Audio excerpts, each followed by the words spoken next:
There is a kind of pain that is louder in silence than in sound, a type of ache that no one notices, yet it lingers deep within, buried beneath smiles, laughter, and the appearance of strength.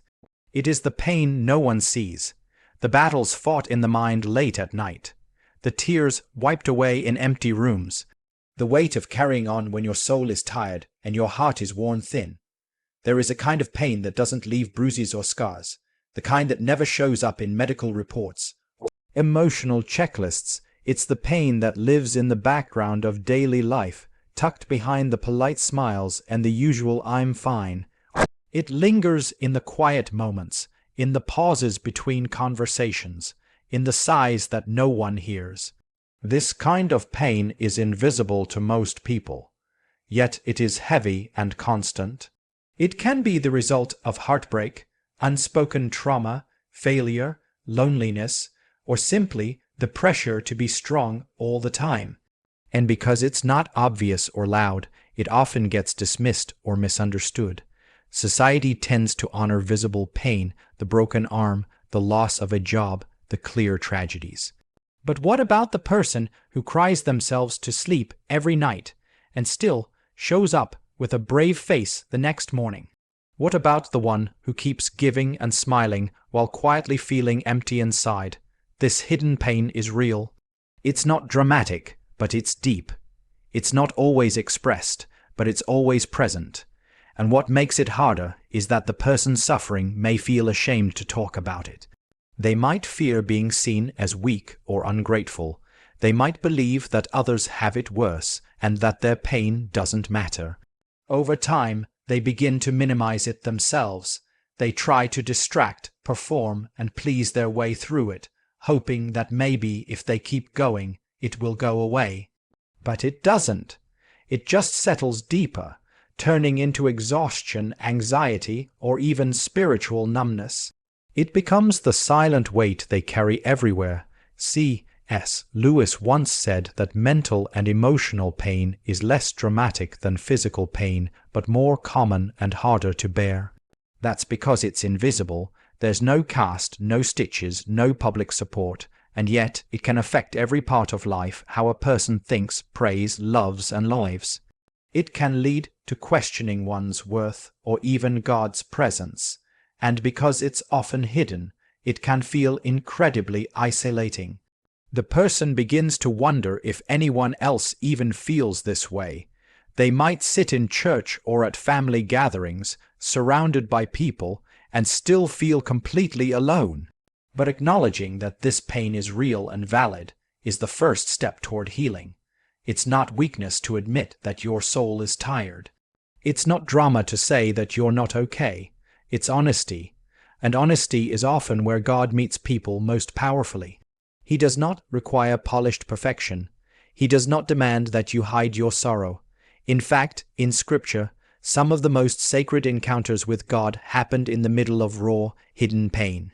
David in the caves, Elijah under the broom tree, Jesus in Gethsemane. These moments remind us that God doesn't turn away from the unseen battles. He draws near, and though others may not notice the ache behind your eyes or the weight behind your words, God does. He sees it all, and He does not dismiss it. While the world is often blind to silent suffering, God is never unaware. He sees the battles you fight in your mind, the weight you carry on your heart, and the strength it takes just to get through another day. Nothing about your pain is hidden from Him. People around you may miss the signs. They may overlook your tired eyes, your forced smile, your withdrawn silence. But God doesn't need you to explain or perform. He understands you completely, even in the moments when you don't understand yourself. The pain that seems invisible to everyone else is crystal clear to Him. He sees not only what you're going through, but how it's affecting you. And in that, there's deep comfort, because when God sees you, He doesn't look with judgment, He looks with compassion. This is one of the most comforting truths about God's nature. He is not distant or indifferent. He is near to the broken-hearted, close to those crushed in spirit. He is not waiting for you to have it all together before he steps in. He is already there, in the mess, in the exhaustion, in the middle of the night when you lie awake wondering if you're going to be okay. While others may only see your achievements or your outward behavior, God sees your soul. He knows what it cost you to keep going. He knows the effort it takes just to smile when your heart is breaking. C.S. Lewis often wrote about the profound attentiveness of God. He believed that the Creator of the universe is not too busy to notice the smallest details of our lives, and that includes our suffering. In a world that rewards productivity and surface-level perfection, it's easy to feel invisible when you're struggling. You may think your pain is too small, too private, or too unimportant for anyone to notice, but not to God. He sees the full picture. He sees the past that shaped you, the fears that haunt you, and the hopes you barely dare to speak aloud. And he responds not with cold detachment, but with invitation, an invitation to bring it all to him. You don't have to pretend with God. You don't have to hide behind strength or silence. When you feel like no one understands, God reminds you that he does. His presence is not based on how well you explain your pain, but on the fact that he already knows it. His comfort is not conditional. It is offered freely, again and again, every time you reach out to him. And even when you don't have the words, even when you're too tired to pray, your tears are prayers in themselves, and God hears every single one. What a relief it is to know that even if the world doesn't see your pain, the one who made you does. And he doesn't just see it, he stays with you in it.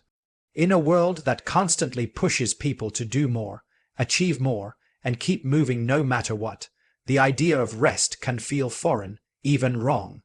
Many believe that rest must be earned, that you have to prove your worth, reach a goal, or fix your life before you're allowed to pause.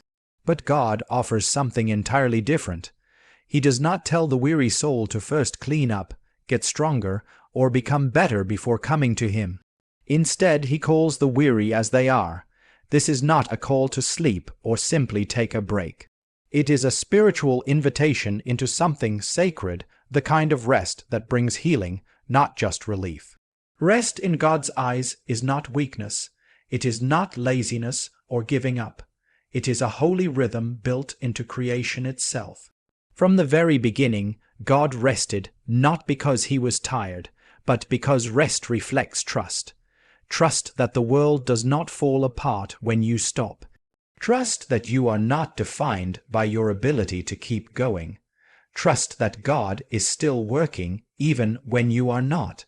This kind of rest is about surrender, not slumber. It's laying down the burden of always needing to be strong. It's the willingness to let God hold what you can't carry anymore. Jesus made this offer clearly when he said, "Come to me, all who are weary and burdened, and I will give you rest." Notice what he didn't say. He didn't say, "Come to me after you fix your life." He didn't say, "Come to me when you've figured it all out." He said, "Come to me weary and burdened." That means the rest he offers is not a prize for the perfect, it is a refuge for the tired. It's for those whose hearts are heavy, whose minds are overwhelmed, whose souls feel dry and distant. It's for those who have smiled for too long and kept going for too many days without letting anyone in. The rest God gives is not a moment of comfort, but a place of renewal. It is found not in the absence of problems, but in the presence of peace. It's when your soul finally breathes, not because life got easier, but because you stopped trying to carry it alone. God doesn't demand that you perform to be accepted. His rest is not a reward, it's a gift freely given to those who are brave enough to stop pretending they don't need it. When you stop and receive that rest, you realize that you don't have to earn love or prove your worth. You already have it.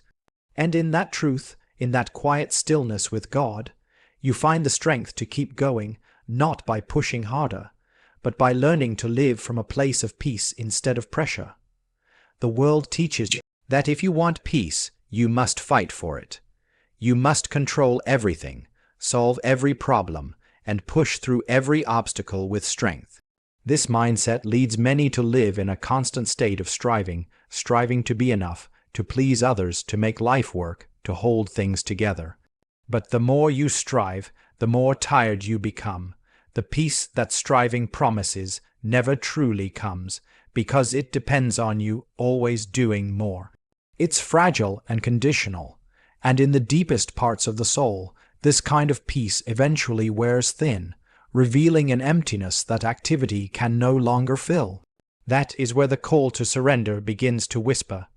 God's peace is not found at the end of striving. It begins at the moment of surrender. It starts when you let go, not out of defeat, but out of trust. Surrender is not giving up in despair. It's giving over in faith. It's saying, God, I can't carry this anymore, but I believe you can. It's choosing to place what you cannot control into the hands of the one who controls all things. And in that act of surrender, something incredible happens. Your soul finds rest. Real peace does not come when your circumstances are perfect. It comes when your heart is anchored in the presence of a perfect God. C.S. Lewis understood that inner peace comes not from changing the world around us, but from being changed within. He believed that Christianity doesn't promise freedom from suffering, but offers a deeper joy that suffering can't take away. That kind of joy and peace comes when you stop trying to be your own savior, when you stop demanding answers for everything and instead begin to trust the one who holds every answer. The need to strive often comes from fear of failure, fear of rejection, fear of what might happen if you let go. But surrender breaks the grip of fear. It reminds you that God's love is not based on your performance, and His peace is not earned by your efforts. When you stop striving and start surrendering, you shift from self-dependence to God-dependence. You stop carrying burdens alone and start walking with the one who says, "My yoke is easy and my burden is light." That doesn't mean life gets easier, but it means you're no longer facing it in your own strength. You begin to make decisions from a place of peace, not panic. You begin to live with a heart that is quiet even in the chaos. And that is where true strength is found, not in the ability to endure endless pressure, but in the courage to rest in God's presence even when everything else feels uncertain. Peace that comes from surrender is durable. It holds you steady when life shakes. It doesn't change with circumstances. It is rooted in the truth that God is with you, for you, and ahead of you, and that is more than enough.